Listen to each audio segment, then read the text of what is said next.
bonjour à tous. Quand on m'a dit effectivement de parler sur conquérir, je me suis dit, est-ce que ça me parle? Et très étonnamment, le premier point qui m'est venu, alors que je suis absolument ignorante de l'espagnol, c'est «ti quiero».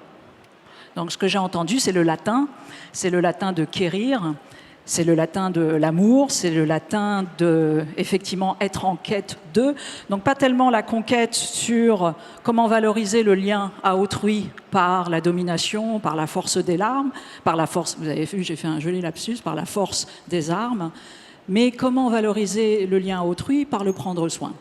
Moi, je suis chercheur, et donc dans ma vie, j'ai mis en place une chaire de philosophie à l'hôpital au GHU Paris, psychiatrie et neurosciences, et qui est affiliée à la chaire Humanité et Santé du Conservatoire national des arts et métiers. Pourquoi je vous parle de ça? Parce que, justement, une des manières de conquérir demain, de conquérir le futur, de conquérir le siècle de demain, c'est d'aller attraper la matrice du soin, du care, de politiser cette matrice, de montrer à quel point, effectivement, c'est un geste matriciel de la politique, de la cité.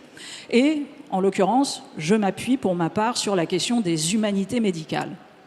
Alors, les humanités médicales à la fois pour révolutionner, refonder le champ de la santé, je vais en dire un mot, et puis les humanités médicales pour penser le monde, le rapport au monde, voir la clinique du développement, c'est-à-dire tout ce qui va, toute la question de l'aide. Donc, premier point, les humanités médicales dans la santé. Les humanités médicales dans la santé, pourquoi? Parce que nous avons une transition épidémiologique très importante, qui est celle des maladies chroniques.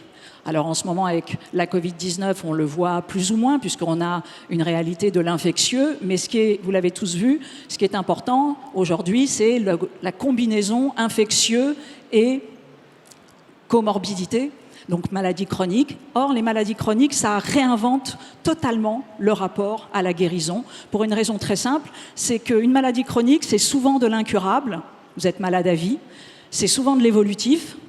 Donc, il y a de l'aigu, il y a des moments de rémission, il y a des récidives, etc. Donc, c'est extraordinairement compliqué. Et puis, c'est sécularisé, c'est-à-dire c'est rendu au siècle, au sens où vous êtes malade tout le temps, mais vous ne pouvez pas être malade. Il faut être performant, il faut aller travailler, il faut s'occuper de la famille, etc. Donc, la question de la transition épidémiologique, elle vous oblige à penser la santé comme une norme de vie. Vous allez inventer une norme de vie. Et là, les humanités médicales, elles vont être absolument déterminantes. Les humanités médicales, c'est en gros comment les sciences humaines et sociales, la recherche et l'enseignement dans les sciences humaines et sociales prennent la médecine pour objet, mais également comme science, comme pratique, comme art, et ont une approche holistique de la personne, ce qui est, vous vous souvenez, la définition de l'OMS. Donc, normes de vie, très important, et point important, les humanités médicales, en fait, qu'est-ce qu'elles nous enseignent? Elles nous enseignent que demain, nous allons rentrer dans des mondes, des modes dégradés. Nous avons déjà fait une expérience maintenant dite d'effondrement.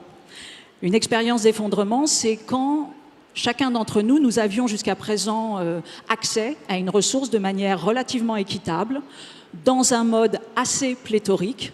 Et là, nous allons rentrer dans des moments où, au contraire, pour des raisons multiples, pour des raisons de failles systémiques, nous allons plus pouvoir avoir accès de façon équitable à des ressources. Résultat, nous allons rentrer dans des modes de priorisation, de rationnement, et les humanités médicales vont nous obliger, encore une fois, à venir penser de la façon la plus éthique possible, de la plus opérationnelle possible, la plus humaine possible, espérons, c'est ça l'enjeu, comment nous allons vivre ces modes d'effondrement. Et par ailleurs, ces modes d'effondrement, ils nous sursollicitent en matière de santé mentale. Je n'ai aucun... je ne vois pas le décompte, je le dis juste, mais...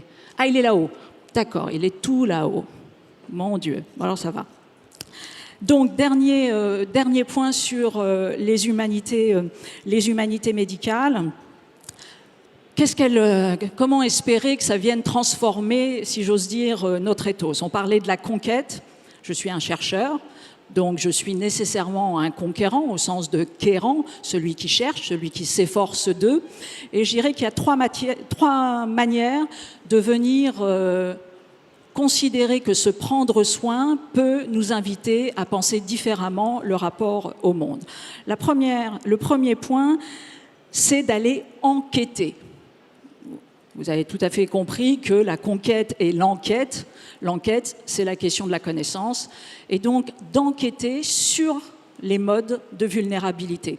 C'est-à-dire d'arrêter de considérer que la vulnérabilité, il faut la nier, mais de considérer au contraire que la vulnérabilité, demain, quelle qu'elle soit, vulnérabilité démocratique, vulnérabilité du corps, vulnérabilité faille systémique, vulnérabilité d'un système, vulnérabilité d'une organisation, que ce point-là est un levier. C'est un levier capacitaire, c'est un vecteur de connaissance, et donc au lieu de mettre un mouchoir sur la connaissance des vulnérabilités, au contraire, aller enquêter sur les points de vulnérabilité. Donc ça, c'est le premier point.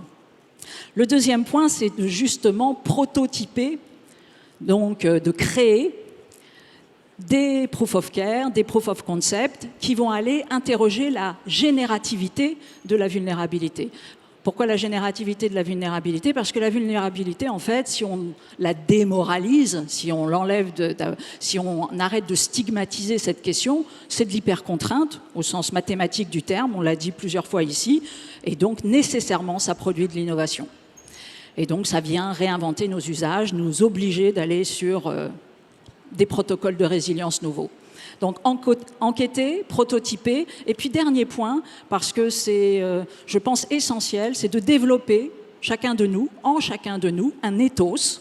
L'ethos, c'est l'éthique, bien évidemment, mais l'ethos, c'est une manière d'être au monde, une qualité, on développe en soi une qualité de présence au monde, une qualité de présence aux choses, une qualité de présence aux vivants, une qualité de présence aux êtres, et de développer en soi cet ethos du soignant. L'éthos du soignant, c'est celui qui porte du soin, tout simplement, se soucie d'eux. Donc c'est très très vaste, c'est très extensif, c'est pas nécessairement dans le monde de la santé, ça peut être dans n'importe quelle institution, de voir comment demain nos institutions, pour qu'elles soient plus opérationnelles, au lieu d'aller vers le mode de gestion, d'aller vers un prendre soin et d'essayer de voir par le développement de cet ethos du soignant, par le développement de... Vous l'entendez? Alors, j'ai choisi le loup. Alors, j'ai choisi le loup comme son pour vous dire au revoir. Parce que, justement, un des points essentiels demain, ce sera le contrat naturel, prendre soin de la nature, pour préserver le contrat social. Et puis, je voulais faire aussi un coup d'œil à Axel Kahn, qui est parti et qui était un des grands défenseurs des humanités médicales et qui avait comme animal totem le loup.